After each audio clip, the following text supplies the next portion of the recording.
প্রতি বছর 1,02,456 জন মানুষের অকাল মৃত্যু রোধ করা সম্ভব। আমার নিজেরও আসলে প্রায় শ্বাসকষ্টের সমস্যা হয়।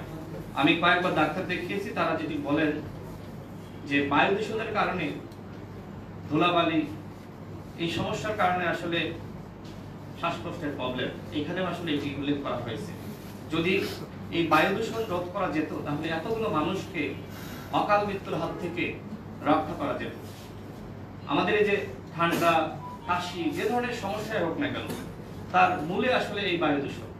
এছাড়া আমরা আসলে নিরাপদ পানি, সেগুলো আসলে আমরা ঠিক মতন পাই না।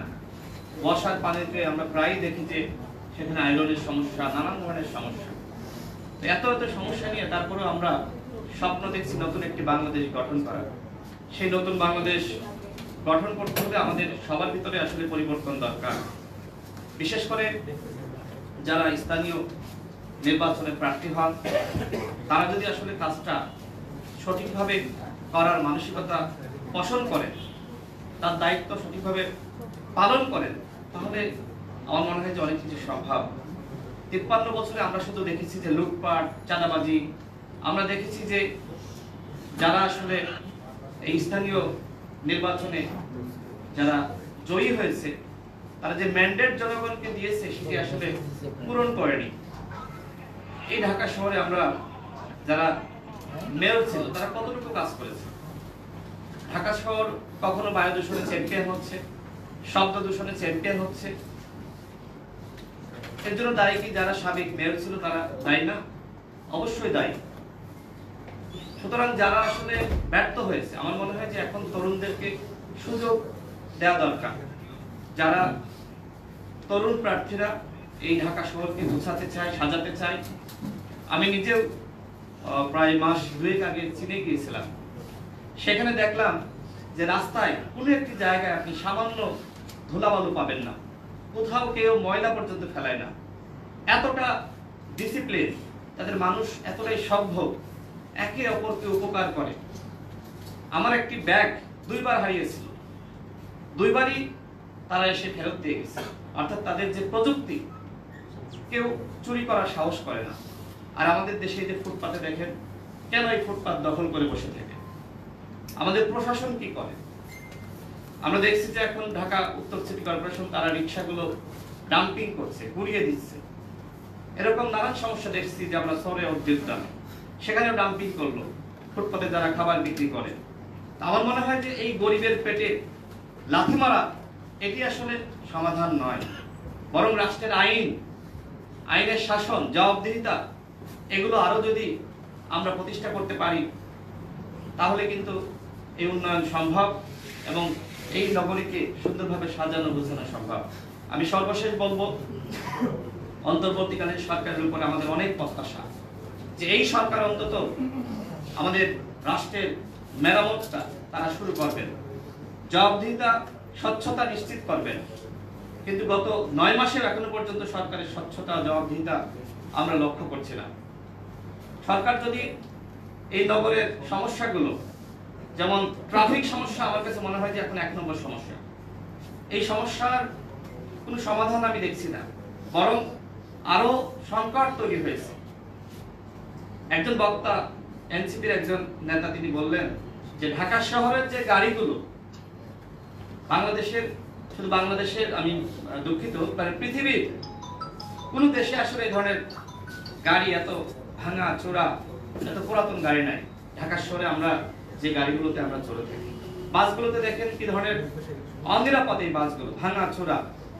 আমি সরকারকে বলবো যে আপনারা এই ট্রাফিক সমস্যা দূর করেন, উদ্যোগ নেন, এবং একই সাথে আমাদের ঢাকা শহরে আমরা লক্ষ্য করি, দেখবেন যে যে ডুবাগুলো রয়েছে, লেকগুলো রয়েছে, সেগুলোতে ময়লা আবর্জনা, এগুলো আমি মনে করি যে কিভাবে পরিষ্কার পরিচ্ছন্ন করা যায় সে বিষয়ে উদ্যোগ নিতে হবে। এবং যে বিল্ডিং গুলো রয়েছে, আমার মনে হয় একটা আইন করা দরকার যে প্রত্যেকটা বিল্ডিং এ ছাদ বাগান তৈরি করতে হবে। কারণ এখানে গাছের অনেক সংকট, গাছগুলো আমরা দেখি যে প্রায় কেটে ফেলা হচ্ছে। সুতরাং ছাদ বাগানের নীতিমালা আরো কঠোরভাবে করা দরকার। এবং আমাদের দল গণ অধিকার পরিষদ, আমরাও আমাদের বিভিন্ন সময়ে পরিবেশ নিয়ে কাজ আমরা করেছি বিশেষ করে আপনার কিভাবে এই বায়ু দূষণ রোধ করা যায়, কিভাবে আসলে পানি দূষণ রোধ করা যায়, কিভাবে আপনার পরিবেশটা আরো ভালো করা যায়। আমাদের দলের পক্ষ থেকেও বিভিন্ন সময়ে বৃক্ষরোপণ কর্মসূচি হাতে নেওয়া হয়েছে। তো আশা করি রাজনৈতিক দলগুলো যদি তার ম্যান্ডেট যেটি দেয় সেটি যদি বাস্তবায়ন করে, তাহলে এই নগরী, এই দেশ নিরাপদ হবে। এই পরিবেশের মধ্যে আসলে বেঁচে থাকা যায় না। আমি বিশেষ করে বিএনপি বড় একটি দল এবং জামাত ইসলাম, ইসলামী আন্দোলন সহ এখানে গণসংহতি আন্দোলন সাথী ভাই আছে এবং অন্যান্য দল রয়েছে। আমরা যদি সবাই আমাদের প্রতিশ্রুতি বাস্তবায়ন করি, তাহলে ইনশাল্লাহ এই রাষ্ট্র, এই নগরী নিরাপদ হবে। এজন্য আমাদের সকলকে দায়িত্বশীল হতে হবে। আসসালামু আলাইকুম। আয়োজককে আবার ধন্যবাদ।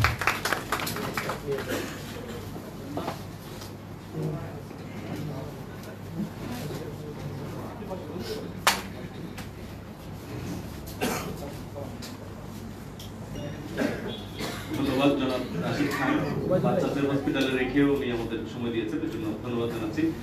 এখানে বিএনপি, এবি পার্টি, গণ অধিকার পরিষদ, ইসলামী আন্দোলন, গণসংহতি আন্দোলনের নেতারা আছেন। আমি নেতাদের কাছে অনুরোধ করবো, আমরা ফুটপাত মুক্ত দখল মুক্ত ফুটপাত চাই, দূষণ মুক্ত ফুটপাত চাই। আপনারা তো অনেক বিষয় নিয়ে সভা সেমিনার করেন, একটা মানববন্ধন করেন না যে আমরা ফুটপাতকে যেন দখল মুক্ত হয়, ফুটপাত যেন আমরা ফ্রিলি হাঁটতে পারি। এটা তো আপনারা করতেই পারেন।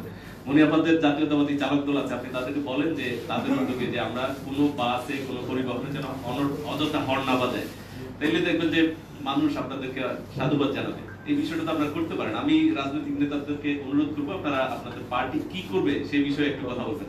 সরকারের কাছে দাবি তো জানাবেনই, আপনাদের কি ভূমিকা থাকবে সেই বিষয়ে একটু আলোকপাত করবেন। আমরা যেন মানে এটি এই যে অনেকগুলো ক্যামেরা আছে, বক্তব্যগুলো জাতির কাছে যাবে আর কি। এটা একটা ধরনের কাইন্ড অফ আপনাদের ম্যানিফেস্টো টাইপের হবে। অনুরোধ করব সব নেতৃবৃন্দ যারা আছেন তারা এই বিষয়ে কথা বলবেন। এখন কথা বলার জন্য অনুরোধ করছি ইসলামী আন্দোলন বাংলাদেশের কৃষি ও সমবায় বিষয়ক সম্পাদক জনাব আব্দুর রহমান। উনি ঢাকা মহানগরী দক্ষিণের, ঢাকা সিটি দক্ষিণে মেয়র ইলেকশন করেছিলেন গতবার সম্ভবত, হ্যাঁ 2বারই ইলেকশন করেছেন, সামনে হয়তো করবেন। উনি কিছু প্রতিশ্রুতি সহ ওনার অবস্থান করবেন। জনাব আব্দুর রহমান।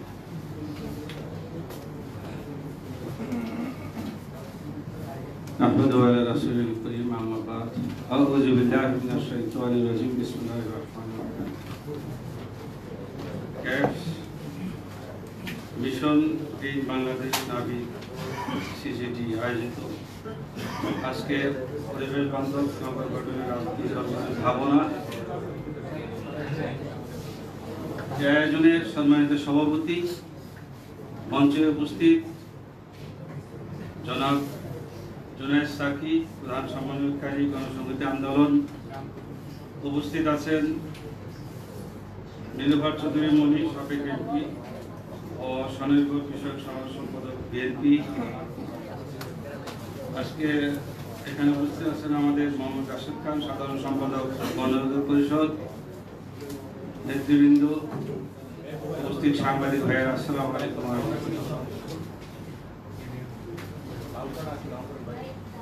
আসলে আমাদের এই নগরে উত্তর দক্ষিণ, আমি ঢাকা দক্ষিণ সিটি কর্পোরেশনে নির্বাচন করেছিলাম, সাহিত্যগুণের সাথে করেছি, তাপসের সাথে করেছি। আমাদের বিএনপির প্রার্থী ছিল মির্জা আব্বাস সাহিত্যগুণের সময়, এবং এই সময় ছিল সাহিত্যগুণের সাথে ছিল মির্জা আব্বাস, আর ইশরাক ছিলেন তাপসের সাথে। ওনাকে প্রথম দেখানো হলো, বিজয় দেখানো হলো, ইশরাককে 2 নম্বর, আমাকে 3 নম্বর। আমরা 11টা বাজে উইথড্র করছি। নির্বাচন কি হয়েছে আপনারা জানেন, সবাই জানেন, রাজনীতিবিদ যারা আছেন সবাই জানেন। বিশেষ করে আমাদের মির্জা আব্বাসকে তো গত নির্বাচনে নামতেই দেন নাই। ওনার ওয়াইফ আফরোজা আব্বাস নির্বাচন করেছেন আমার সাথে, আমাদের সাথে। আপনারা জানেন যে নির্বাচন আসলে আজকে যে পরিবেশ বান্ধব নগর গঠনের রাজনৈতিক দলগুলির ভাবনা, ইসলামী আন্দোলন বাংলাদেশ আমাদের নির্বাচনী ইশতেহারে আমাদের নগর গঠনে কি দরকার, পরিবেশে কি দরকার আমরা দিয়েছিলাম, আমি বলবো কথাগুলি। কিন্তু আমরা তো নির্বাচন করতে পারি নাই, আমাদের নির্বাচনের পরিবেশ তো দূরের কথা। বিগত সরকার যেভাবে জোর করে দুবারই নির্বাচন করে 2 বারে মেয়র হয়েছে এবং তাদের আমলে তারা কি দুর্নীতি করেছেন আপনারা জানেন। নগর নিয়ে ভাবার সময় ছিল না। এই মেয়র আসার পর জনাব তাপস আসার পরে সাইদ কখন থেকে আমার পাশের মার্কেট থেকে 40 কোটি টাকার একটা মামলা দিল। 40 কোটি টাকা দিয়েছে একটা মার্কেট থেকে উনি। এবং একটি প্রোগ্রামে প্রেস ক্লাবে ছিলাম আমি জনাব তাপসের সাথে। উনি বললে যে 100 কতজন যেন প্রথম এসে উনি ছাঁটাই করেছে। এর মধ্যে সিআরও ছিল যে প্রধান রাজস্ব কর্মকর্তা ইউসুফ আলী সর্দার, ওনার কানাডাতে বাড়ি গাড়ি, দুদুগুনাকে মামলা দিছে। এই দুর্নীতির আঁকড়া করে কিভাবে একটা নগরকে পরিবেশে আনবে। যাই হোক, বিগত সরকারের কথা আপনারা সবাই জানেন, এরা কি করছে। লুটপাটের শহর ছিল, এই দেশটাকে শেষ করে দিছে। কোনো রাজনীতি দলকে কোনো রাজনীতি করার সুযোগ দেয় নাই। ভোট দেওয়ার গতকালকে আমার দেশ পত্রিকায় একটা নিউজ আসছে, দেখলাম যে 20 লক্ষ মৃত ব্যক্তি ভোট দিয়ে গেছে। 20 লক্ষ মৃত ব্যক্তি ভোট দিয়ে গেছে। হ্যাঁ, 10টার বিষয় ওই যে আপা বলছে, মনে আপা বলছে। এই যে একটা পরিবেশ ছিল আমাদের, এই যে ইয়ের কথা বললাম আমি, যে আব্বাস ভাই যখন আমার সাথে ক্যান্ডিডেট ছিল, উনি মগ ছিল, ওনার মার্কা, আমার ছিল ফ্লাক্স। আর এই সাইদ কখন মাস, এটা বরিশালের একজন মেয়র প্রার্থী ছিল, ওকে ধরে নিয়ে গেল পিছনে, পোলাপানে ধরে নিয়ে গেল পিছনে, মঞ্চের পিছনে একটা মাছ তোমার দিতে হবে। এ বেচারা জান যায় অবস্থা, ওই ইলিশ মাছটা দিয়ে দিল। এই মার্কে নেওয়ার সময় এই অবস্থা ছিল শুরু। এই পরিবেশের মধ্যে কিন্তু আমরা নির্বাচন করেছি। 2 নম্বর বিএনপিকে, 2 নম্বর ইসলামী আন্দোলনকে, 3 নম্বর দেখিয়েছে। একটা প্রোগ্রাম করছিল বাংলাদেশ প্রতিদিনে, কেমন মেয়র হব। তো আমি বলছিলাম আসলে কেমন মেয়র হব, একজন মেয়র, একজন দায়িত্বশীল নগর পিতা এমন হতে হবে, চিন্তা ভাবনা করতে হবে এবং আল্লাহর ভয় থাকতে হবে ভিতরে। আমি এসএটিভি লাইভ দেখাইছিল, তখন আমি বলছিলাম ওমর রাদিয়াল্লাহু তাআলার ঘটনা। আসলে আমাদের জবাবদিহিতা তো নাই। গত সরকারের কোনো জবাবদিহিতা ছিল না, তারা তো কোনো মানুষই মনে করেনি। এই যে জোর জবরদস্তি, গুম খুন, মামলা হামলা, এগুলি দিয়েই তো মানুষ বেহুঁশ। আল্লাহ পাকের খাস রহমত, আমার ভাই জুনায়েদ সাকি সাহেব আছেন, রাশেদ খান আছেন, আমরা আসলে আন্দোলন করেছি, আল্লাহ নিজে স্বয়ং দয়া করে এই 5 আগস্ট করে দিছে। নাহলে জালেম থেকে আমরা মুক্তি পেতাম না, ঠিক কিনা ভাই? যাই হোক, আলহামদুলিল্লাহ, আমি ইসলামী আন্দোলন বাংলাদেশ থেকে পক্ষ থেকে ধন্যবাদ জানাই। আজকের যে অনুষ্ঠান, এটা একটা ভালো অনুষ্ঠান এবং আলোচনা।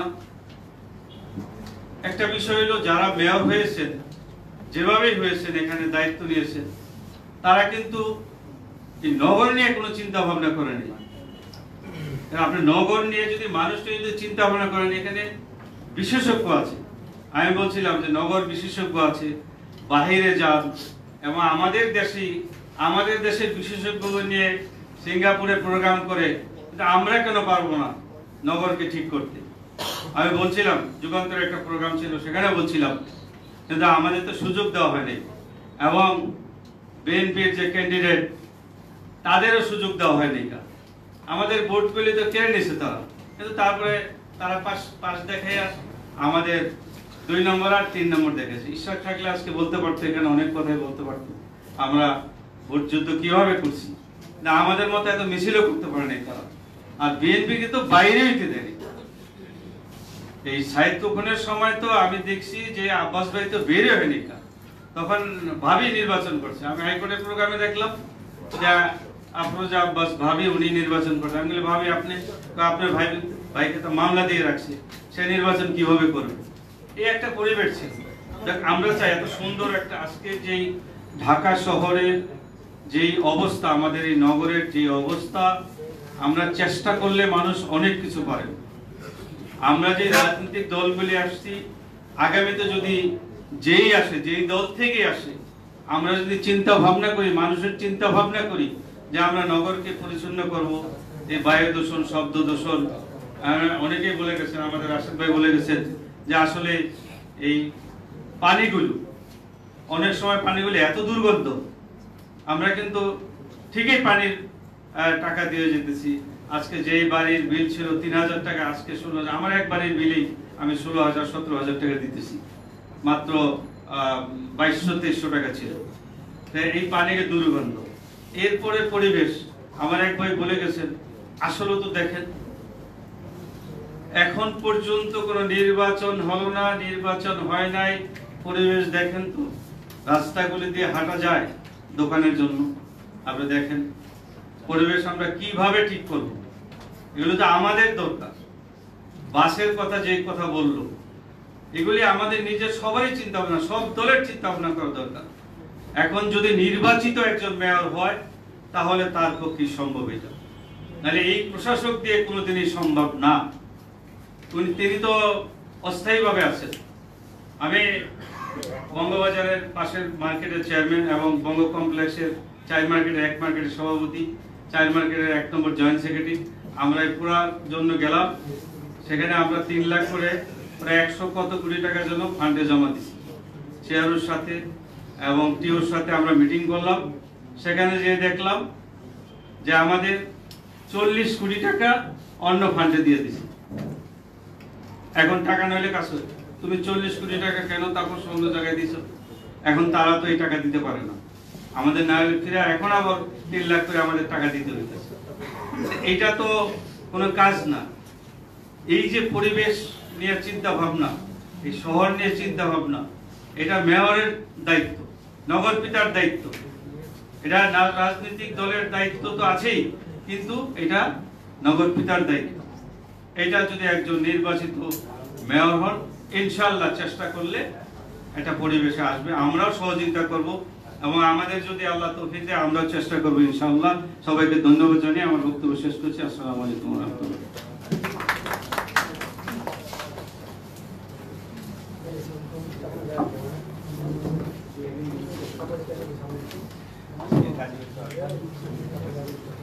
ধন্যবাদ জনাব আব্দুর রহমান।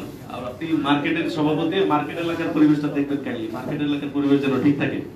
গুলিস্তান এলাকার আপনার মার্কেটের আশেপাশে পরিবেশ ঠিক থাকবে, মোটামুটি আপনার দায়িত্ব পালন হয়ে যাবে। জি, অনেক ধন্যবাদ। আমরা বেশ কয়েকজন রাজনৈতিক নেতার বক্তব্য শুনলাম, এবার বিশেষজ্ঞদের বক্তব্য শুনবো। আমাদের মাঝে উপস্থিত আছেন ঢাকা বিশ্ববিদ্যালয়ের ভূগোল বিভাগের অধ্যাপক ডক্টর জসিমউদ্দিন, সরি উদ্ভিদ বিজ্ঞান বিভাগের প্রফেসর ডক্টর জসিমউদ্দিন। আমি স্যারকে অনুরোধ করছি ওনার বক্তব্য পেশ করার জন্য।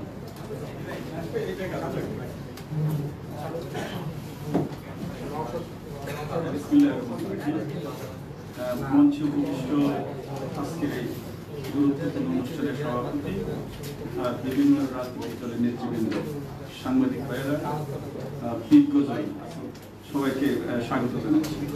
আজকে এমন একটা সময়, সবচেয়ে ইম্পর্টেন্ট একটা ইস্যু আমাদের সামনে আসছে। আমরা আসলে যারা গবেষক, তারা পলিসি মেকার অথবা রাজনীতিবিদদের সামনে কথা বলার সুযোগ পাই না। যাই হোক, এমন একটা সময় এই ইস্যুটা আসছে, অন্তত কয়েকজন রাজনীতিবিদের সামনে আমরা কিছু গবেষণার গল্প শোনাতে পারবো। হয়তো ওনারা ক্ষমতায় গেলে ভবিষ্যতে সেই কথাগুলো চিন্তা করবেন বাস্তবায়ন করা যায় কিনা। আমরা সাধারণত যেটা বুঝি, গবেষকরা সাধারণত ভ্যালিড এবং রিয়েল ডাটা সংগ্রহ করে। ভ্যালিড এবং রিয়েল ডাটাটা শেয়ার করতে হয় ওই সকল ব্যক্তিদের সাথে যারা সমাজের পরিবর্তন তৈরি করতে পারে। এই ছাড়া গবেষণার কোনো ডাটা কোনোভাবেই কাজে লাগে না। তাই সেজন্য আমরা একটা বলবো বিশেষ সুযোগ।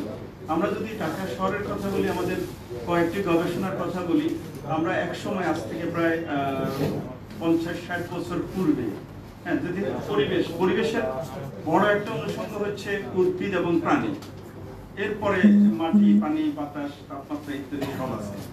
কারণ এই দুটো না থাকলে কিন্তু পরিবেশ কোনোভাবেই ঠিক থাকবে না।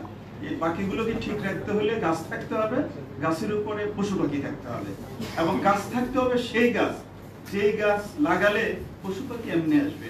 আপনি জানেন একটা পলাশ ফুলের ফুল ফুটলে বসন্তকালে 50টা পাখি আসে। ঢাকা শহরের কার্জন হলে একটা সূর্যমুখী ফুল ফুটলে ওটার কচি বীজগুলো খাওয়ার জন্য অনেক জাতের টিয়া পাখি এসে মানে হাজির হয়, ওদেরকে আর আনতে হয় না। তো তাহলে গবেষকদের এই অবজারভেশন গুলো, এই রিয়েল কথাগুলো আমাদের উচিত আমাদের ভবিষ্যৎ লিডারদেরকে শোনানো, তাহলে ওনারা হয়তো কোনো এক সময় সেটা বাস্তবায়ন করবে। আমরা যে গবেষণা থেকে যেটা জানতে পেরেছি, ঢাকা শহরে 1955 সালের একটা উদ্ভিদ গবেষণায় প্রায় 1200 প্রজাতির উদ্ভিদ ছিল ঢাকা শহরে। তাহলে আজকে দেখেন 1200 প্রজাতির আছে কিনা। আপনি তাকালে দেখবেন যে 2-1টা প্রজাতি ছাড়া বেশি চোখে পড়বে না। পরবর্তীতে আমরা আবার এগুলোকে আবার ছোট ছোট কিছু আমরা গবেষণা করছি, ঢাকা ইউনিভার্সিটি ক্যাম্পাস, তারপরে Ramna, Suhrawardy, lake side vegetation Dhanmondi, তারপরে হাতিঝিল, বনানী, এবং হচ্ছে রোড ডিভাইডারের মাঝখানে যে গাছগুলো সেগুলো, প্লাস অতি সম্প্রতি আমরা পূর্বাচল, আমাদের কাঙ্ক্ষিত শহর, ভবিষ্যতে সবচেয়ে মডার্ন একটা নগরী গড়ে উঠবে, সেটাতে একসময় শাল ফরেস্টের একটা অংশ ছিল বিশাল, সেগুলোকে কেটে আমরা মোটামুটি নগরায়ন করতেছি। সামান্য কিছু অংশ এখনো বাকি আছে, আমরা সেটা নিয়েও আমরা একটু সুমারি করে আমরা দেখেছি। আমরা অ্যাজ এ হোল আমরা যদি বলতে চাই, এই সবগুলোর মাঝে 50%-এর উপর হচ্ছে বিদেশি গাছের উপস্থিতি। তাহলে এই বিদেশি গাছের উপস্থিতি সমস্যাটা কি? সমস্যাটা হচ্ছে এদের সাথে আমাদের যত পরিবেশের উপাদান, বিশেষ করে পশু পাখি, বাটারফ্লাই, ইনসেক্ট, অন্যান্য যত জীব আছে কারো কোনো সম্পর্ক নেই। ফলে এই গাছগুলো যত বাড়বে আমাদের পরিবেশের উপাদানগুলো আস্তে আস্তে আস্তে আস্তে কমে যাবে। আর এই গাছগুলো কখনো আমি আমার নিজের হেরিটেজ দাবি করার কোনো সুযোগ নেই। একটা রেঞ্জটি অনেক বড় হয়েছে, আমি বলতে পারবো এটা আমার গাছ। যদি একটা সাতিন গাছ বড় হয় তাহলে বলবো যে এটা আমার গাছ, আমার অহংকার, আমার ঐতিহ্য। তাই এই সমস্যা আমরা ভুগতেছি। ঢাকা শহরে অ্যাজ এ হোল বাংলাদেশে থাকার কথা ছিল 25% বনভূমি। তাহলে জাতিসংঘের যে হিসাব, তাহলে ধরেন আমাদের একটা সুন্দর সুস্থ পরিবেশ থাকে, কিন্তু বর্তমানে নানাভাবে হিসাব করে দেখছে 15%-এর উপরে এখনো নাই। এই 15% নিয়ে অনেক ধরনের কন্ট্রোভার্সি আছে। আর ঢাকা শহরে কিন্তু অনেক হিসাব করা হয়েছে। হ্যাঁ, ম্যাক্সিমাম কেউ বলেছে 8% আছে, আবার কেউ বলছে 5% আছে। তাহলে এটা নিয়েও সমস্যা। আচ্ছা, একটা মানুষের জন্য 60টা গাছ দরকার। সম্প্রতি একটা গবেষণা দেখা গেছে 60টা মানুষের জন্য একটা গাছ নাই। তাহলে আমরা কোন পর্যায়ে আছি? এখন সমস্যা হচ্ছে আর একটা, ঢাকা শহর 2 কোটি লোকের বসবাস, তাই না? তাহলে আমাদের forest department, forest forest management করে আমার কোনো লাভ নেই, অথবা অন্য একটা গ্রামীণ এলাকায় সোশ্যাল ফরেস্ট্রি করে আমার ঢাকা শহরের কোনো উপকার হবে না। ঢাকা শহরের মানুষকে উপকার দিতে গেলে ঢাকা আরবান ফরেস্ট্রি নিয়ে আমার সবচেয়ে বেশি গুরুত্ব দিতে হবে। কারণ আমার ঢাকা শহরে ফরেস্ট এরিয়া অন্তত না হলেও গ্রিন কভার আমাকে বাড়াতে হবে। সেই গ্রিন কভারটা হবে দেশীয় বৃক্ষ প্রজাতি দিয়ে। তাহলে হয়তো আমার কাঙ্ক্ষিত যে পরিবেশ বান্ধব শহর সেটা আমরা পাবো। এখন ধরেন স্প্রিং চলে গেছে, ওটা ছিল সাইলেন্ট। এখন চলতেছে সামার, সেটাও সাইলেন্ট। আপনি কোনো পশু পাখির ডাক আপনি রমনা পার্কে শুনেন না, জিয়া উদ্যানেও শুনেন না, অথবা ঢাকা ইউনিভার্সিটি ক্যাম্পাসে শুনেন না। কারণটা কি? কারণ যে গাছগুলো আছে সেগুলো কোনোভাবেই আমার পশু পাখির জন্য বান্ধব না। সেজন্য তারা এখানে বেড়াইতেও আসে না, থাকতেও আসে না। কিন্তু আছে কিছু আশ্রয় নেওয়ার জন্য বড় বড় কিছু চিল, যেগুলো স্কেভেঞ্জার আপনার শহরের সুইপার হিসেবে কাজ করতেছে, আবার সেটাও থাকতেছে না, সে গাছগুলো আপনি কেটে ফেলতেছেন। তাহলে এই ইস্যুগুলো আমাদেরকে ভাবতে হবে। আমাদেরকে ভবিষ্যৎ যারা নেতা, তাহলে উনাদেরকে ভাবতে হবে। আর আরেকটা সমস্যা হচ্ছে, আমাদের প্রশাসক হয়ে যায় গবেষক, ব্যবস্থাপক হয়ে যায় গবেষক, গবেষকদের কোনো জায়গায় স্থান নাই। এটা হলো সবচেয়ে বড় সমস্যা। আমরা কাজ করি কার জন্য? দেশের জন্য। আমি আমেরিকা, কানাডা, জাপান কোনো জায়গায় থাকলাম না, কোনো জায়গায় গবেষণা করলাম না, গবেষণা করতে এলাম বাংলাদেশে, যাতে আমার গবেষণাটা বাংলাদেশের উন্নয়নের কাজে লাগে। কিন্তু আজ পর্যন্ত প্রায় দীর্ঘ 30 বছর হয়ে গেল, কিন্তু কেউ আমাকে জিজ্ঞাসা করলো না আপনার এই গবেষণার কোনো আমাদের জন্য কোনো উপকার আছে কিনা, কেউ না। তাহলে এই যে সমস্যাটা, অথচ এই গবেষণাটা যদি আমি আমেরিকাতে বসে করতাম তাহলে আমি কোটি কোটি দামে এই গবেষণা বিক্রি করতে পারতাম এবং সারা পৃথিবী আমি ঘুরে বেড়াতে পারতাম। তাহলে এই যে সমস্যাটা, কারণ ওই যে প্রশাসক গবেষক, ব্যবস্থাপক গবেষক, গবেষকদের এখানে কোনো দরকার হয় না। আমি আশা করব ভবিষ্যতে যারা নেতৃত্বে আসবেন আপনারা গবেষকদেরকে গবেষকদের জায়গায় রাখবেন। ধরেন বন ম্যানেজমেন্ট করতে ডেটা লাগবে, ডেটাটা কে দিবে? গবেষক দিবে। আপনার পরিবেশ ম্যানেজমেন্ট করতে ডেটা লাগবে, ডেটা কে দিবে? একজন প্রশাসকের কাছে তো ডেটা নাই। সিটি কর্পোরেশনে কোনোভাবেই কোনো গবেষণা হয় না, বন বিভাগে ব্যবস্থাপনা হয়, কোনো গবেষণা হয় না। আরো যে সকল ডিপার্টমেন্ট আছে, আপনাদের অ্যাডমিন থেকে আরম্ভ করে সব জায়গায় কোথাও কোনো গবেষণা হয় না। সেখানে হয় প্রশাসন অথবা ব্যবস্থাপনা ইত্যাদি, কিন্তু গবেষকদের কোথাও কোনো স্থান নাই। আমরা যতই চিৎকার করি কোনো লাভ হবে না, যতক্ষণ পর্যন্ত গবেষকদের গবেষণার জায়গা থেকে আপনি মূল্যায়ন না করবেন, তাহলে এই দেশের কোনো কিছুই হবে না। এখন ধরেন এই যে বৃক্ষরোপণ কর্মসূচি চলতেছে অথবা চলবে, অনেকে অনেক চিন্তা ভাবনা করতেছেন, আমি 10 কোটি গাছ লাগাবো, 20 কোটি গাছ লাগাবো, এই ধরনের অনেক ধরনের বিশাল বিশাল ধরেন আপনি বলে আওড়াচ্ছেন। কিন্তু আপনি কি একবারও কি কোনো গবেষকের কাছে চিন্তা ভাবনা করে এটা অ্যাডভাইস নিছেন? আমরা জানি বৃক্ষরোপণের প্রজাতি নির্বাচন এটা সায়েন্স, কোন জায়গায় লাগাবেন এটাও সায়েন্স, গাছ রোপণ করার পরে যে ব্যবস্থাপনা এটাও সায়েন্স, গাছের যে ম্যানেজমেন্ট, যে রোগ বালাই ইত্যাদি, তারপরে ফার্দার যে ঝুঁকি আছে কিনা এটাও ম্যানেজমেন্ট। তাহলে এতগুলো বিজ্ঞানকে আপনি ইগনোর করে আপনি গাছ লাগাই দিচ্ছেন। তাহলে আপনি গত 5 দশক যাবত দেখছেন সামান্য একটু ঝড় বৃষ্টি হলে আপনার সায়েন্স ছাড়া লাগানো গাছে ঢাকা শহরের বাড়িতে পড়তেছে গাছগুলো আপনার গাড়িতে পড়তেছে, রাস্তায় পড়তেছে, রাস্তা ব্লক হয়ে যাচ্ছে, মানুষ মরতেছে। ইভেন বাতাস ছাড়াও কিন্তু গাছ পড়ে মানুষ মরছে। আপনি ধানমন্ডিতে 2টো গাছ পড়ছে বাতাস ছাড়া, রিক্সা দিয়ে আপনি যাচ্ছেন, আমাদের এক অভিনেতা, এক লেখক মারা গেল, এক সচিব মারা গেল, সেখানে তো বাতাসও ছিল না। আপনি এমন গাছ লাগাইছেন সেটা সে দাঁড়ানোর ক্যাপাসিটি নেই। তো এই যে ইস্যুগুলো, এটা একমাত্র সায়েন্স সমাধান করতে পারে। আপনি সায়েন্সকে যতক্ষণ পর্যন্ত মূল্যায়ন না করবেন ততক্ষণ পর্যন্ত আপনার এই সবুজ বান্ধব নগরী, পরিবেশ বান্ধব নগরী কোনোভাবে সম্ভব না। আপনার আজকে থিম পেপারে অনেকগুলো প্যারামিটার দেওয়া হয়েছে, সবকিছুতে আমরা চ্যাম্পিয়ন। তাহলে এভাবে থাকলে আমরা যে রাজনীতি করতেছি মানুষের জন্য, মানুষে যদি বেঁচে না থাকে তাহলে এই রাজনীতি দিয়ে আমাদের কি হবে? তা সেজন্য আমরা মনে করি ঢাকা শহরের যে সকল অংশীজন আছে, বিশেষ করে সিটি কর্পোরেশন, তারপর রাজুক, এরপরে হচ্ছে গণপূর্ত, পরিবেশ এবং বন, পাশাপাশি হচ্ছে ইউনিভার্সিটিগুলো যেখানে গবেষণা হয়, সবার মাঝে একটা ইন্টিগ্রেটেড অ্যাপ্রোচ থাকতে হবে, একটা কমিটি থাকতে হবে। ঢাকা শহরের যে কোনো উন্নয়ন প্ল্যানে এই সবাইকে মাতাইতে হবে এক জায়গায় বসে, কারণ যেহেতু সবগুলো সরকারের আমরার নিচে সবাই, তাহলে আমরা একযোগে এক অ্যাপ্রোচে কাজ করলে কোথায় গাছ লাগানো দরকার, কোথায় নদী খনন করা দরকার, কোথায় খাল দখলমুক্ত করা দরকার, তাহলে তো এটা সবচেয়ে ইজি।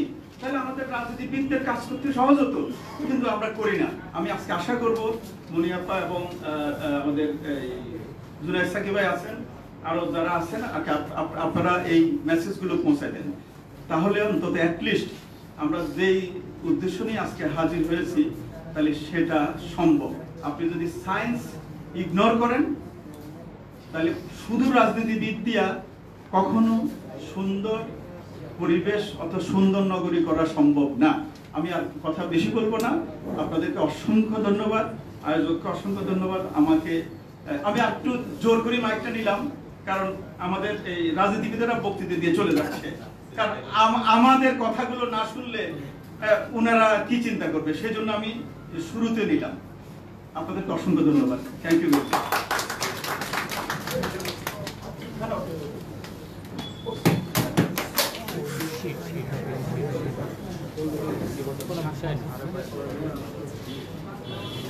অসংখ্য ধন্যবাদ অধ্যাপক ডক্টর জসিমউদ্দিন স্যার। এখন একজন সাংবাদিকের কথা শুনবো, যিনি নগর উন্নয়ন নিয়ে কাজ করেন, নগর উন্নয়ন সাংবাদিক ফোরামের সেক্রেটারি জনাব ফয়সাল খান, বাংলাদেশ প্রতিদিনের সিনিয়র রিপোর্টার।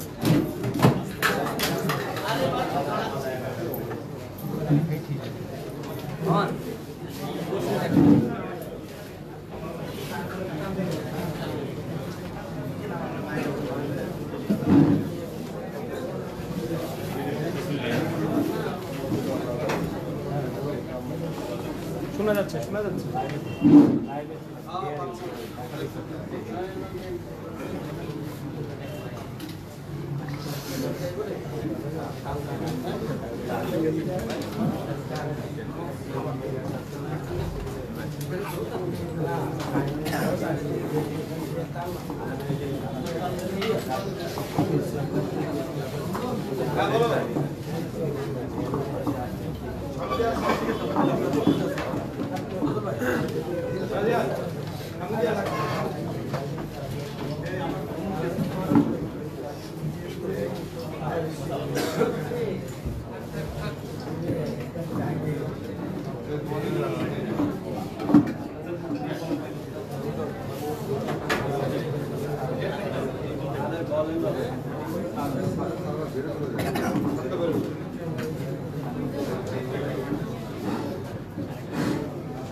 শুরুতে আয়োজকদের ধন্যবাদ জানাচ্ছি।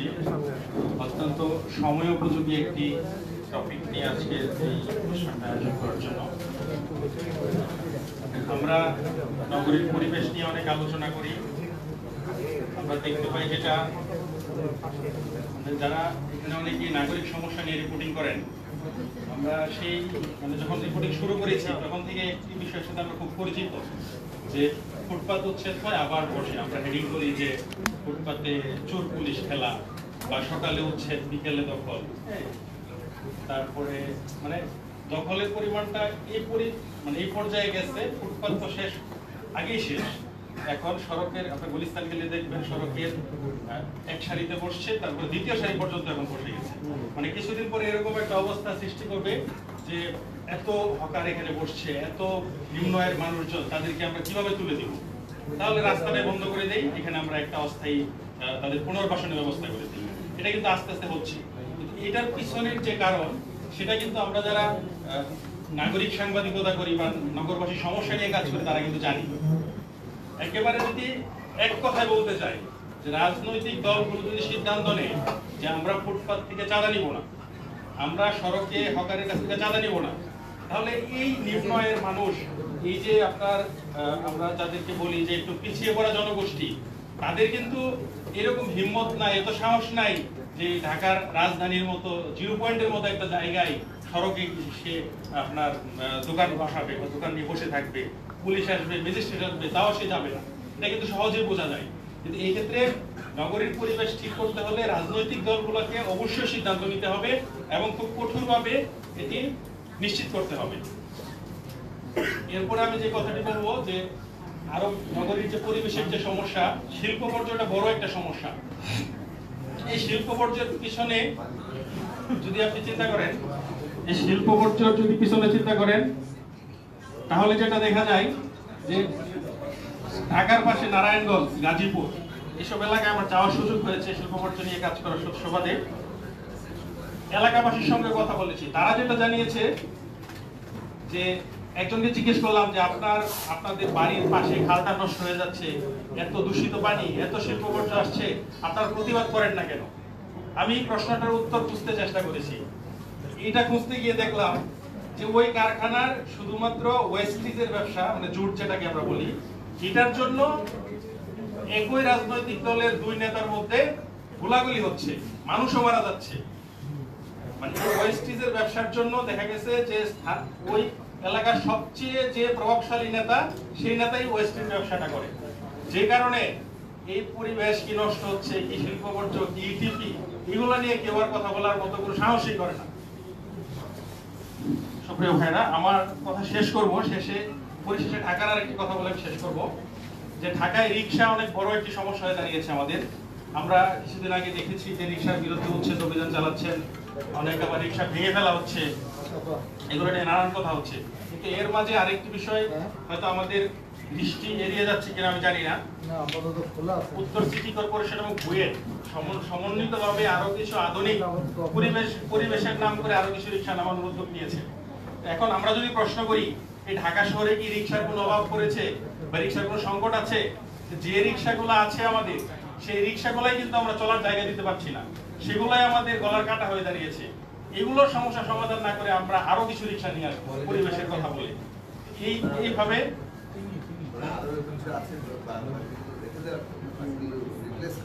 কোথায় রিপ্লেস করবে? এখানে তো মানুষ ইনভেস্ট এটার তো একটা ব্যবস্থাপনা করতে হবে। ব্যবস্থাপনা বাদ দিয়ে আবার রিক্সা এনে আমাদের উপর আবার একটা মানে বেসাকার অবস্থা সৃষ্টি হবে বলে আমরা মনে করি। সবাইকে ধন্যবাদ এই প্রোগ্রামে যারা উপস্থিত হয়েছেন এবং আমাকে এই কথা বলার সুযোগ দেওয়ার জন্য।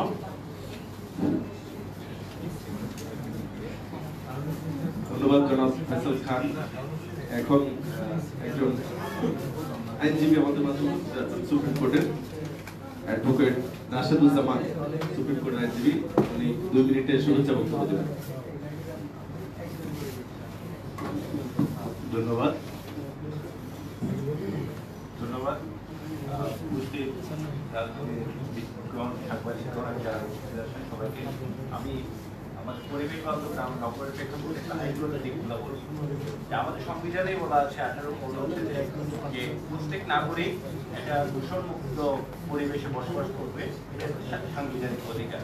এবং দেখা যাচ্ছে যে আমরা যদি একটা রাষ্ট্র এগুলো বাস্তবায়ন করবে, আমরা যদি রাষ্ট্রের 3টা অর্গান দেখি, প্রথমে আছে আমাদের আইন কানুনগুলো কিভাবে আছে, আমাদের আইন বিভাগ কি আইন করেছে।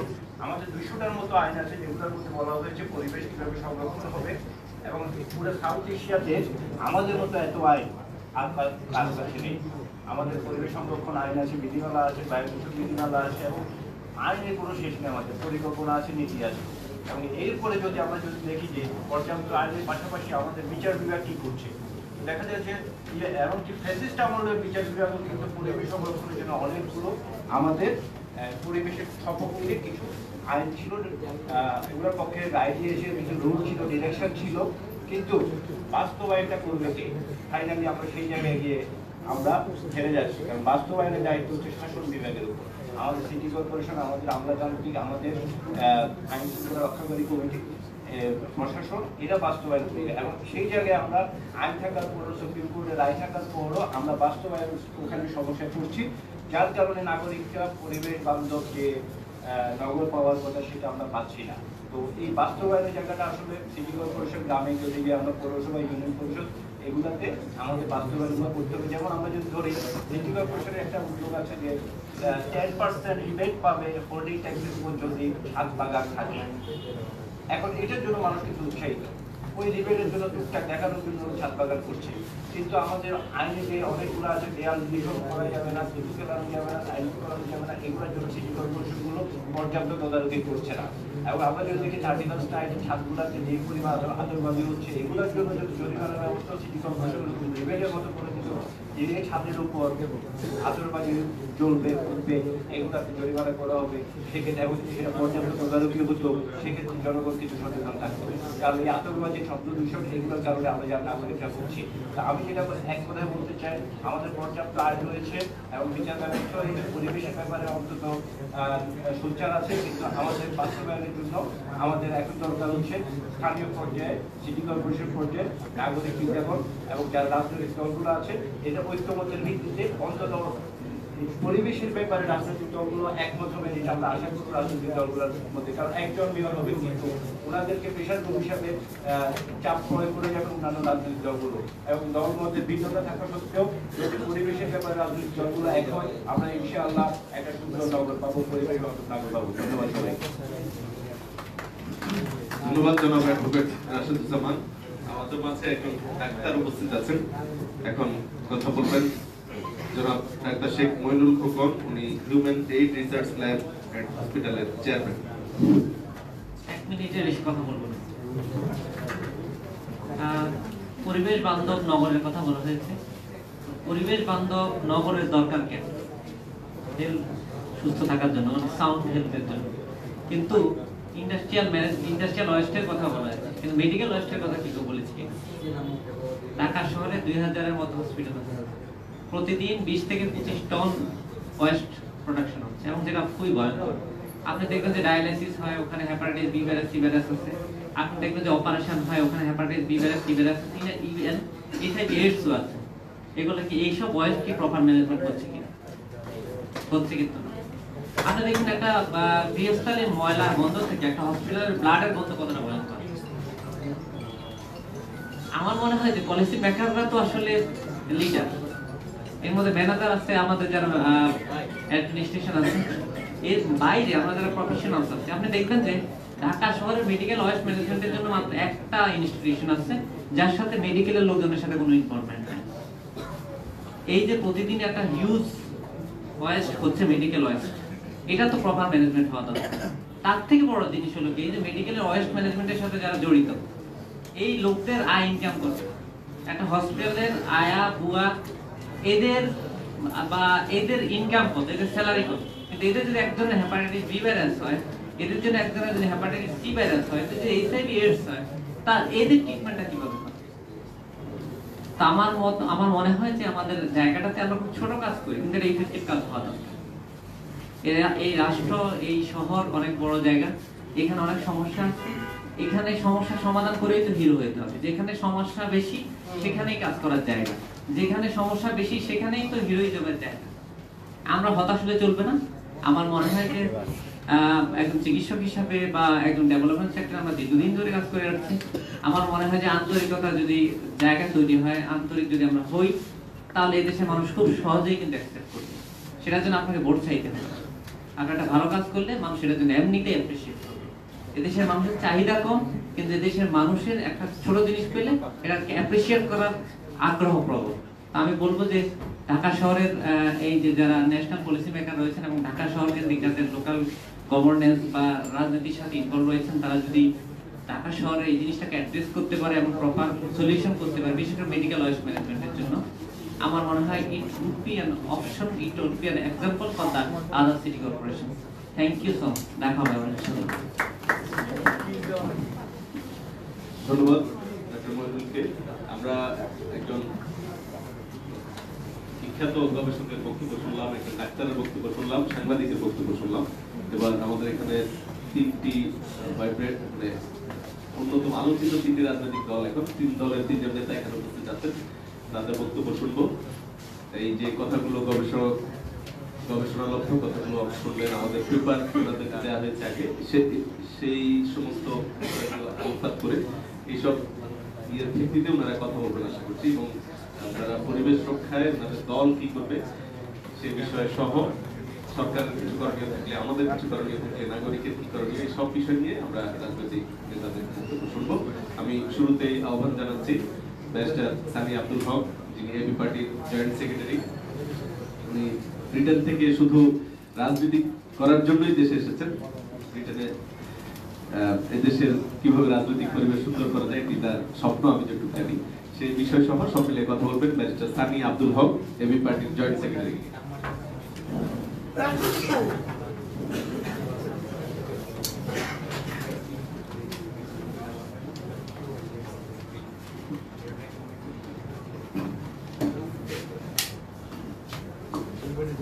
বিসমিল্লাহির রহমানির রহিম।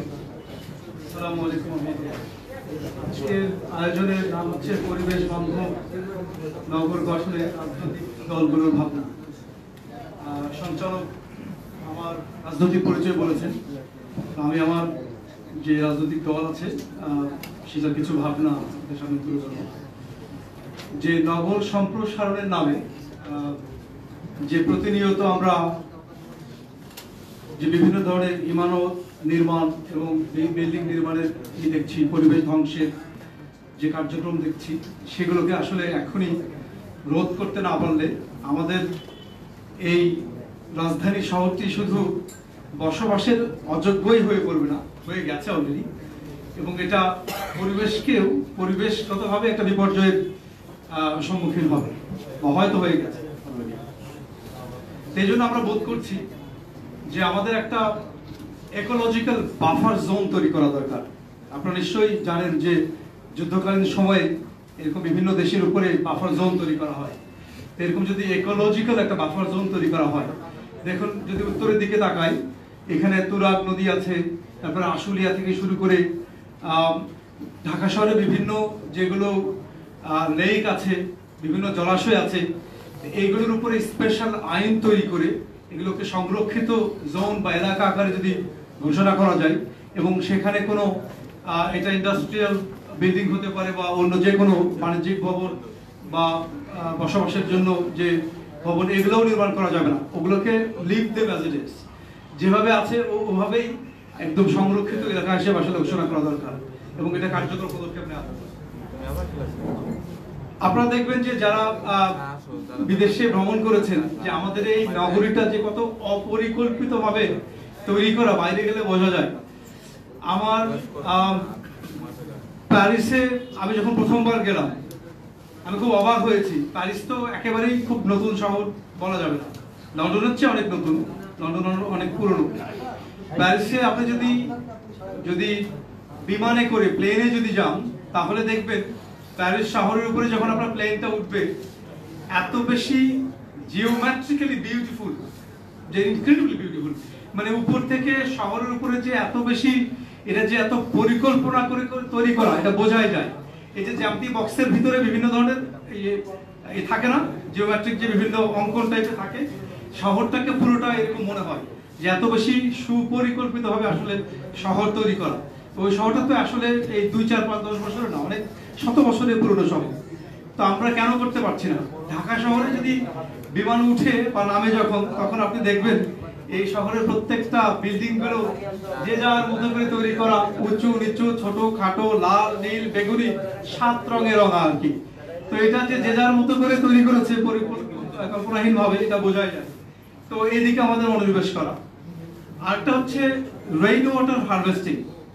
আমরা মনে করছি যে ভূগর্ভস্থ যে পানির চাপ, যে এটা চাপ কমানোর জন্য যে রেইন ওয়াটার হারভেস্টিং এটা কার্যকর করা দরকার। বিশেষ করে যেগুলো সরকারি ভবন আছে সেগুলোতে এটা বাধ্যতামূলক করা দরকার। এবং আমার আগে একাধিক বক্তা বলে গেছেন যে আমরা ব্যক্তিগত উদ্যোগে বাড়ির ছাদে যেগুলো বাগান করি, এই বাগান করাটাকে আরো বেশি উৎসাহিত করার জন্য, যে নগর থেকে এরকম হতে পারে যে আপনার যদি বাড়ির ছাদে বাগান থাকে এই পরিমাণে, আপনি প্রপোর্শনালি আপনার ট্যাক্স রিডাকশন হতে পারে, যে আপনি এই পরিমাণ অংশ জুড়ে আপনার ছাদের উপরে সবুজ আছে, ঠিক ওই প্রপোর্শনাল আকারে আপনি ট্যাক্স রিডাকশন হতে পারে, আপনার জন্য এক্সেমশন পেতে পারেন। তাহলে যাদের বাড়ি আছে, ছাদ আছে, তারা এই ছাদ বাগান তৈরিতে আরো বেশি উৎসাহিত বোধ করবে।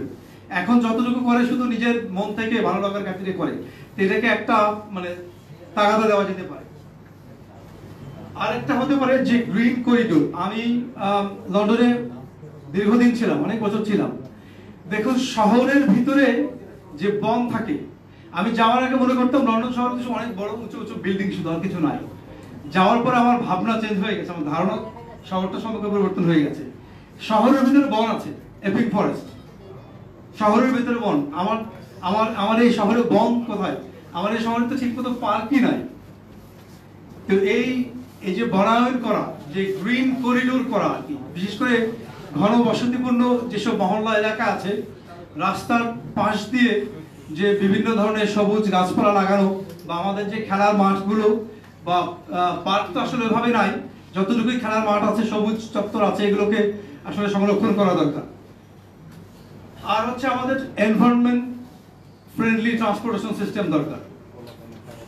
আমাদের অবশ্য হিট লেভেলের কারণে, আমাদের তাপমাত্রার কারণে আমরা এই শহরে চাইলে অবশ্য অনেক কিছু হয়তো পারা যাবে না, কিন্তু নেদারল্যান্ডসে দেখবেন যে দীর্ঘদিন, আমস্টারডামে যারা গেছেন দেখবেন যে ওখানে প্রচুর সাইক্লিস্ট আছে শহরের ভিতরে, তারা সাইকেল চালায়, অনেক সাইক্লিস্ট দেখা যায় ওখানে। অবশ্য তাদের হিট লেভেল তো অত বেশি না, বাট যতটুকু পারা যায় আমাদের আসলে একটা আলাদা করে সাইক্লিস্টদের জন্য লেন তৈরি করা যায় কিনা, এটা ভাবা দরকার, যাতে যারা বিশেষ করে ইয়াংস্টার যারা আছে, যারা এমনিতে তো সাইকেল চালায় দেখতে পাওয়া যায়, তারা যেন আরো বেশি উৎসাহিত হয়। এই জন্য আমাদের আসলে সাইকেল চালকদের জন্য আলাদা লেন করা যেতে পারে, যাতে এই ট্রান্সপোর্টেশনের উপরে চাপ কমে। এবং জার্মানি, সাউথ কোরিয়া এগুলোতে যে এনভায়রনমেন্ট ফ্রেন্ডলি যে ইলেকট্রিক বাস সার্ভিস চালু করেছে তারা, এটা হয়তো আমাদের চালু করা যেতে পারে।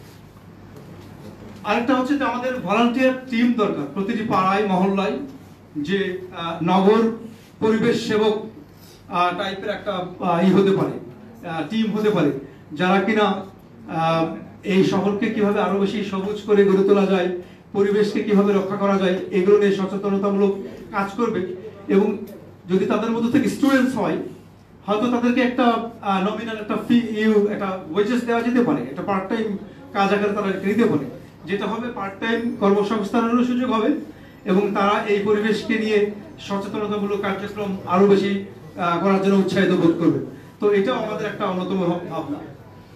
আর ওয়ান স্টপ সার্ভিস চালু করা যেতে পারে প্রতিটি ওয়ার্ডে, হতে পারে সিটি কর্পোরেশনে, যেখানে মানুষ পরিবেশ সংক্রান্ত যত অভিযোগ আছে, কমপ্লেন আছে, সেখানে গিয়ে কমপ্লেন লঞ্চ করবে এবং সেখান থেকে হয়তো পরামর্শ পাবে।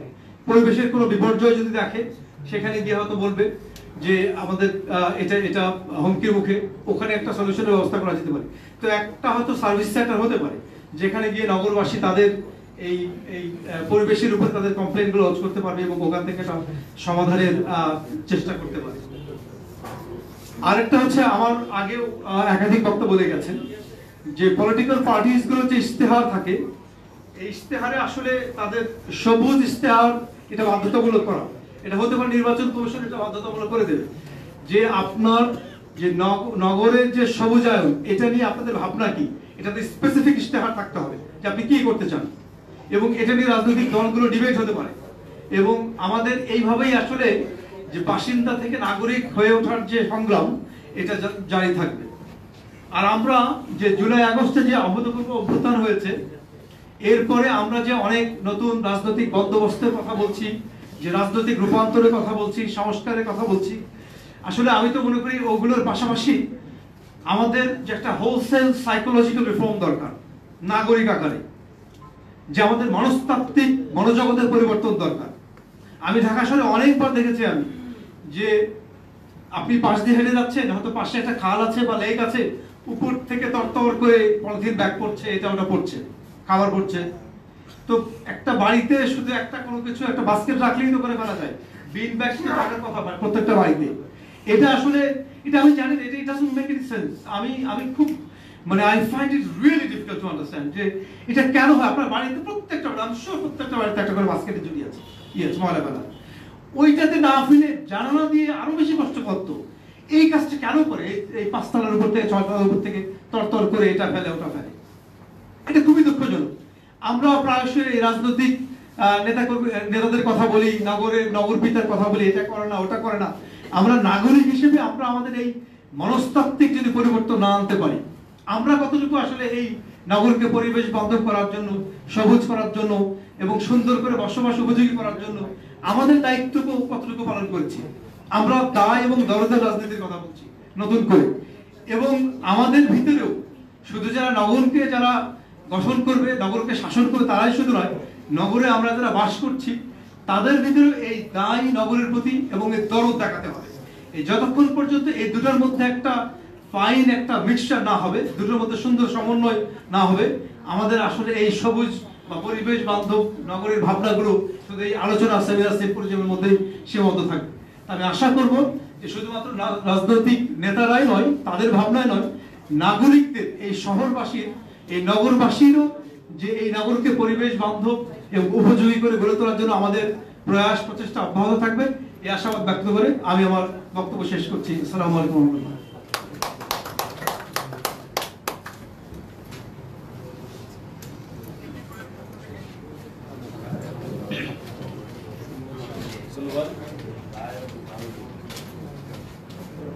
ধন্যবাদ জনাব ব্যারিস্টার সামি আব্দুল হক, তিনি বরাবরই ভালো বক্তা হিসেবে আমরা জানি।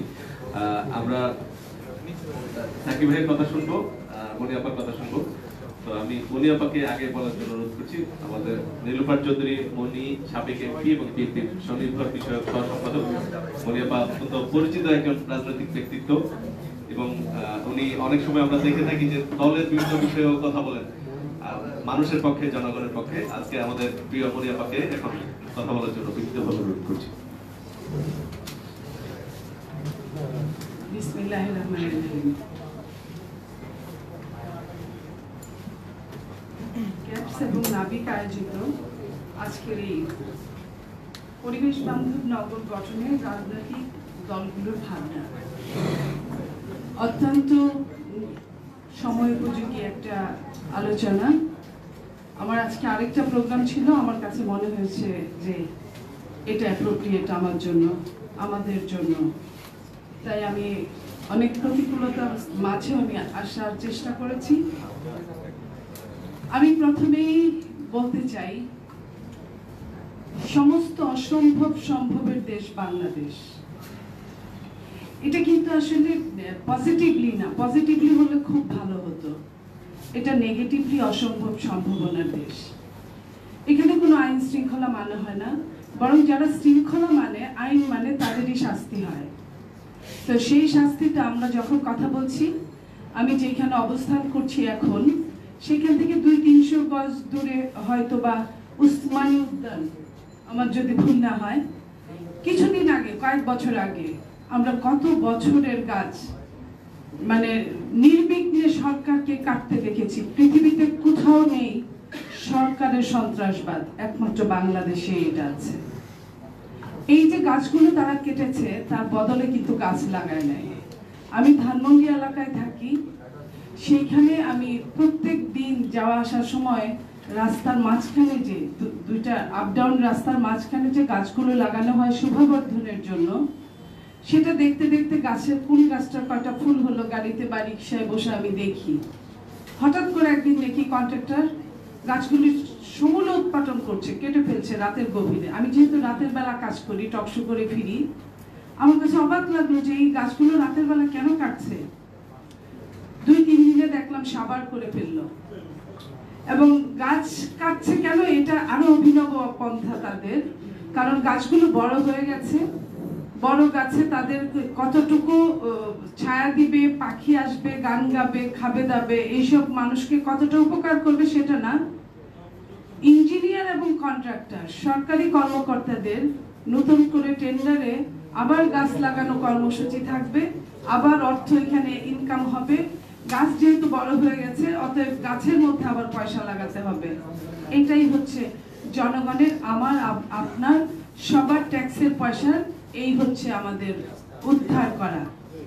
তো আমরা যখন সমস্ত দখলের সমস্যার মধ্যে থাকি, আমরা গাছ কর্তনের সমস্যার মধ্যে থাকি, একজন বিশেষজ্ঞ যেটা বললেন, কোন গাছে যে কোন পাখি বসে বা পরিবেশের জন্য কোন গাছটাও আমাদের পরিবেশ বান্ধব, এটাই আমরা জানি না আমরা যখন কথা বলছি।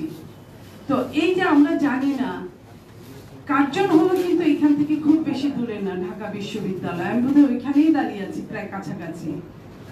সেইখানে শুধুমাত্র কার্জন হল ছাড়া, ঢাকা বিশ্ববিদ্যালয়ের পুরানো কয়েকটা গাছ ছাড়া, আমি পরিবেশবাদী। ওইখানে অনেকগুলো বৈজ্ঞানিক থাকে, আমার ভাইরা। আমি কাউকেই দেখি নাই যে একদিনের পয়সা, বেতনের পয়সা নিয়ে চাঁদা তুলে আমি অনেক অন্যায় কাজ করতে দেখেছি, কিন্তু চাঁদা তুলে গাছ লাগাতে দেখিনি।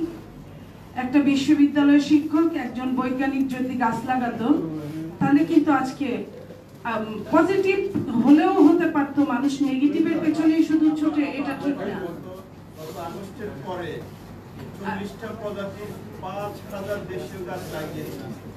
যাক, লাগালে ধন্যবাদ, এবং এটা আরো আরো আরো স্প্রেড হোক, এটাই আমরা চাই।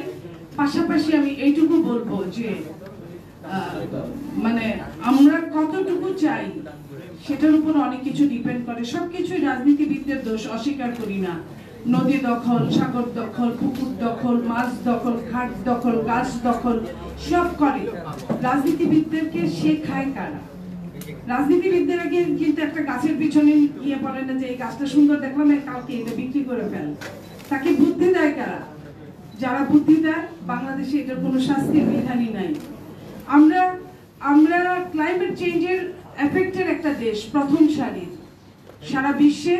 ওই তুলনায় বাংলাদেশ মানে নেগেটিভের দিক দিয়ে প্রথম 173টা দেশের মধ্যে বাংলাদেশ ষষ্ঠ, 24-এও আমরা এটা দেখেছি। কিন্তু একটা জায়গায় সত্য যে ক্লাইমেট চেঞ্জে আমাদের কিন্তু অবদান খুব কম। সারা বিশ্বের যত ধোঁয়া, যত পলিউশন, সবগুলো যে আকাশটা খালি পায় সেই আকাশটা দখল করে। আমি ক্লাইমেট চেঞ্জের অনেকগুলো প্রোগ্রাম করেছি, সেখান থেকে আমি কিছুটা জানি। সেই দখলের জায়গায় বাংলাদেশের আকাশটা, যেহেতু বাংলাদেশের বিমান কম, বাংলাদেশের শিল্প কারখানা ওই তুলনায় কম, তো আকাশটা যে খালি থাকে, বিশ্বের কিন্তু ক্লাইমেট চেঞ্জের সমস্ত ধোঁয়া বর্জ্যগুলো বাংলাদেশে জমে। সেইখানেও কিন্তু আমরা একদম শেষের দিকে পিছিয়ে আছি, এবং দূষণের ক্ষেত্রে আমরা একদম শেষের কাতারে, একদম শেষের দিকে, প্রথম দিকে আমরা আছি। তো সেই জায়গায় আপনারা এমন সময় করেছেন, সামনে বাংলাদেশের নির্বাচন যদি এই সরকার দেয়, তাহলে সামনে বাংলাদেশের নির্বাচনের আগে আপনারা সবগুলো রাজনীতিবিদদের নিয়ে যদি বসেন, এরকম সেমিনার করেন। আমি এইখানে আজকে একটা জিনিস আমার ভালো লেগেছে, এইখানে পরিবেশ বান্ধব কতটা বাংলাদেশের মানুষ জানি না, কিন্তু পরিবেশের সাংবাদিক বান্ধব আমি দেখেছি আজকে। আমি সাংবাদিকদের ধন্যবাদ জানাচ্ছি।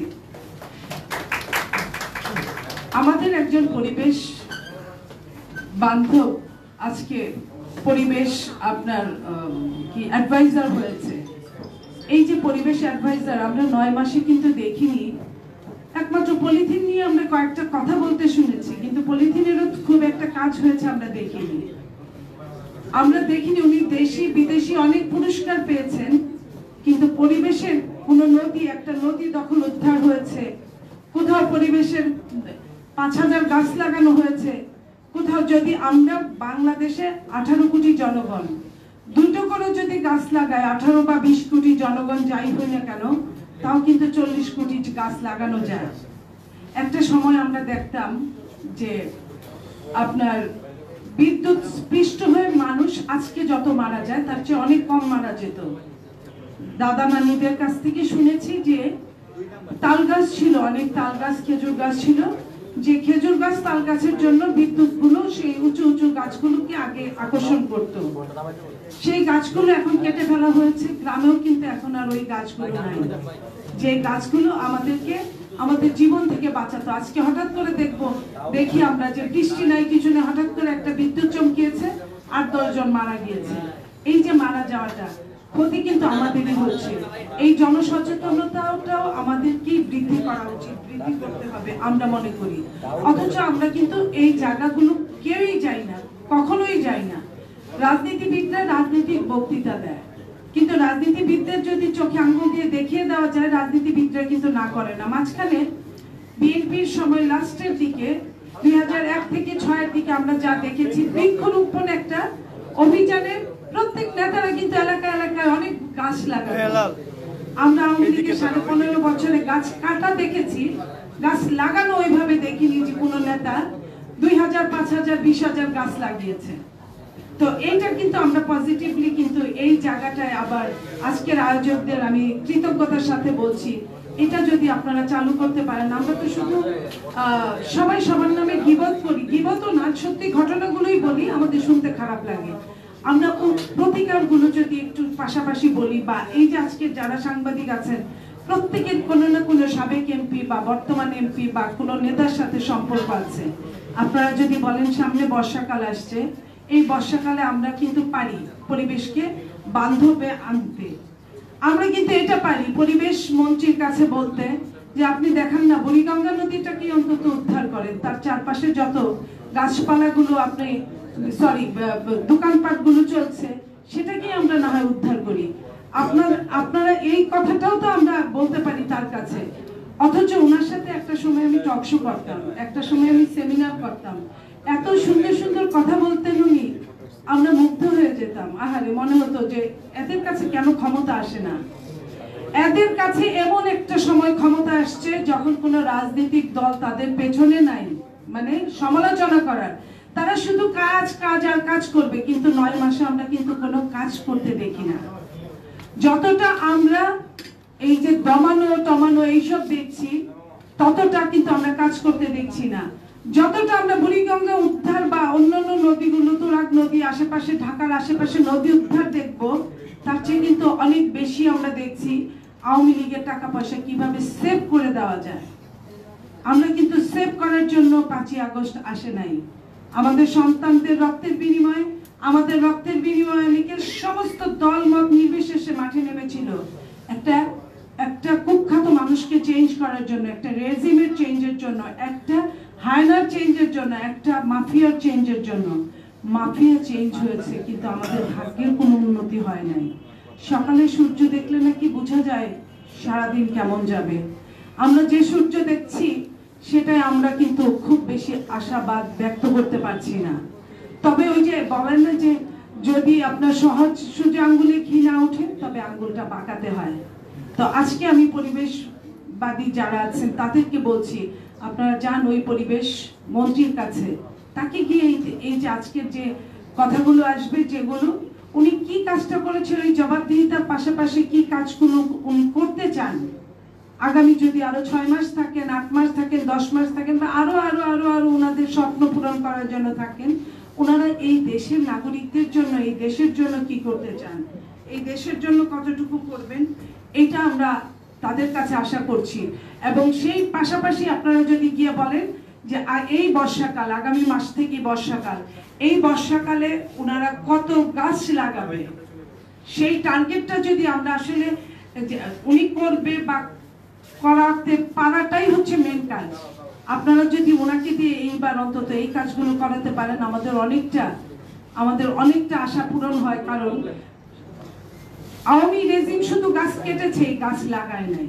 আমি আজকে আপনাদের এই পরিবেশের প্রোগ্রামে আমি গাছ লাগানোর উপর গুরুত্ব দিতে চাই, এবং সেটা প্রত্যেকটা নেতাদেরকে, এবং আপনার সামনের ইলেকশনে যে নেতারা যতগুলো মিটিং করবে, আপনারা যদি ওই মিটিংগুলোই যান, অন্তত পক্ষে আপনারা যদি বলেন যে আমাদের পক্ষ থেকে একজনকে এই মঞ্চে বক্তব্য দিতে হবে, এবং আপনারা যদি এটা বলেন, শুধু একটা বই লেখলেন, বই কিন্তু এখন কেউ পড়ে না, শুধু একদিন সেমিনার করলেন, সেই সেমিনারে কিন্তু অনেকেই আসে না। আপনাদেরই কষ্ট করতে হবে, কারণ আপনারা মাঠে নেমেছেন। যারা কাজ করে তাদেরই আলোচনা সমালোচনা হয়, কাজ না করলে কিছুই হয় না। তাই আমি আপনাদেরকে স্বনির্বন্ধ অনুরোধ করছি, আপনারা সব দলকে একসঙ্গে যেমন ডেকেছেন আজকে এরকম ডাকবেন, পাশাপাশি আপনারা প্রত্যেকটা দলের মঞ্চে যাবেন, মঞ্চে গিয়ে নিজেরা ওইভাবে বলবেন, জনগণের একদম কর্ণকুহরে পৌঁছে দিতে হবে যে আমাদের পরিবেশ কোথায়, কতটুকু, কি কাজ করা দরকার। আপনারা জানেন গত কয়েক বছর আগে, 20-25 বছর আগে মির্জা আব্বাস ঢাকার মেয়র ছিলেন। তারপরে উনি হঠাৎ করে আপনার হকারদের পেছনে লাগলেন, হকার উচ্ছেদ অভিযান। এটা করতে গিয়ে দেখা গেল কি উনি নিজে ফেল করে ফেললেন বিএনপি সরকারে। তারপরে উনি ফেল করলেন, কারণ হকাররা তাকে ভোট দিল না, তারা একদম একজোট হয়ে তারা ভোট দিল না। এই যে একটা মানুষের অনেক বদনাম থাকতে পারে, কিন্তু ভালো কাজ করতে গিয়ে যে ফেল করলেন, শুধু ভালো কাজটা, আমরা কিন্তু ওই মানুষগুলোকে, সাধারণ জনগণকে পেলাম না পাশে থাকার জন্য, যে মির্জা আব্বাসী ওই সময় রাইট ছিল। এই যে ওই কাজটার জন্য তার আরো 10টা বদনাম হতে পারে, আমি সেটা নিয়ে কথা বলছি না, কথা বলছি যে ওই কাজটা হকার উচ্ছেদের জন্য। আজকে দেখেন প্রত্যেকটা এলাকায়, আমরা যারা ঢাকায় থাকি, প্রত্যেকটা এলাকায় একটা মেলা হয়, যাও এমনিতেই পার্ক নাই, যাও ছোটখাটো একটুখানি পার্ক আছে, বাচ্চারা কোথায় খেলবে, ওই খেলার জায়গাটা দখল করে মেলা বসানো হয়। হ্যাঁ, এতে কিছু গরিব মানুষের হয়তো বা বেচা কিনা হয়, কিন্তু আমাদের আগামী প্রজন্ম কিন্তু ধ্বংসের দ্বার প্রান্তে। শুধু ধ্বংসের দ্বার প্রান্তেই না, আমাদের বাচ্চারা কিন্তু এখন ঘর থেকে বাইরে বেরোয় না, বের হতেই চায় না। তারা যতটা কম্পিউটার নিয়ে বসে থাকতে স্বাচ্ছন্দ্য বোধ করে, ততটা রাস্তায় বের হতে চায় না, বা খেলার মাঠও নাই, রাস্তাও আমাদের সন্তানদের জন্য নিরাপদ না। গাড়ি ঘোড়া যেটা বলি, সবকিছু মিলে, যেটা বললাম পলিউশন মিলে। আমি একটা সময়, আমার খুব ঠান্ডার রূপ ছিল, এখন আমার গলা শুনলে বুঝেন আমার গলা ভাঙা গলা। তো আমি বিদেশে যখন পড়ার অফার পাই, আমি যাব, তো শীত প্রধান দেশে আমি শুধু যাই নাই এই ভয়ে যে আমি হয়তো আর বাকি জীবনে কোনো কাজই করতে পারবো না, বা আমি মারা যাব, এই ভয়ে আমি যাইনি। কিন্তু পরবর্তীতে যখন আমি শীতের মধ্যে যখন -20 ডিগ্রি দেশগুলোতে আমি গেলাম, আমার স্টুডেন্ট লাইফে আমার ভুল ছিল। পরবর্তীতে যখন আমি গেলাম, তখন কিন্তু আমি বাংলাদেশের তুলনায় ওইখানে ওই শীতের মধ্যে কিন্তু আমি ভালো ছিলাম, কারণ সেখানে পলিউশন ছিল না। তো এই যে পলিউশন আমাদের কতটা এফেক্ট নিয়ে যায়, এটা কিন্তু আমরা সাবলীলভাবে আমরা বলতে পারি। আজকে যতগুলো